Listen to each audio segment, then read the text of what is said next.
यह कहानी है दो बच्चों की जो एक गांव में रहते थे। बड़ा बच्चा 10 साल का था और छोटा 7 साल का। दोनों हमेशा एक दूसरे के साथ रहते, एक दूसरे के साथ खेलते और एक दूसरे के साथ ही घूमते। एक दिन दोनों खेलते खेलते गांव से थोड़ा दूर निकल आए।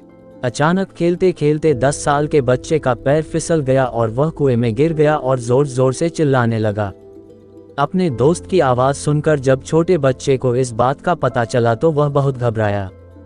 उसने अपने आसपास देखा और मदद के लिए चिल्लाया, लेकिन वहां आसपास कोई नहीं था जो उसकी मदद कर सकता था। अचानक उसकी नज़र पास ही पड़ी एक बाल्टी पर पड़ी जिस पर एक रस्सी बंधी थी। उसने बिना कुछ सोचे वह रस्सी कुएं में फेंकी और अपने दोस्त को उस रस्सी को पकड़ने को बोला। अगले ही पल वह 7 साल का बच्चा उस 10 साल के बच्चे को पागलों की तरह कुएं से बाहर निकालने के लिए खींच रहा था। उस छोटे से बच्चे ने अपने दोस्त को कुएं से बाहर निकालने के लिए अपनी पूरी जान लगा दी। आखिरकार वह बच्चा अपने दोस्त को बचाने में कामयाब हुआ और उसने अपने दोस्त को कुएं से बाहर निकाल लिया। लेकिन उन्हें असली डर तो इस बात का था कि जब वो गांव जाएंगे तो उन्हें बहुत मार पड़ने वाली है। खैर, दोनों डरते डरते गांव पहुंचे और उन्होंने गांव वालों को खेलते खेलते कुएं में गिरने और रस्सी के सहारे छोटे बच्चे द्वारा बड़े बच्चे को बाहर निकालने वाली पूरी बात बता दी।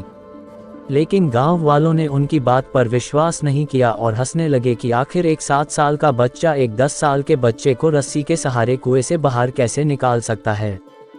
लेकिन वहां मौजूद एक बुजुर्ग ने उन बच्चों की बातों का भरोसा कर लिया। उन्हें सब करीम चाचा कहते थे। करीम चाचा गांव के सबसे समझदार बुजुर्गों में से एक थे।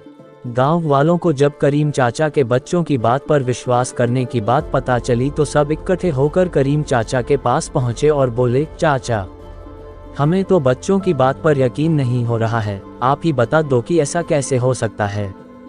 गांव वालों की बात सुनकर करीम चाचा बोले, बच्चे बता तो रहे हैं उन्होंने यह कैसे किया। बच्चे ने कुएं में रस्सी फेंकी और दूसरे बच्चे को ऊपर खींच लिया।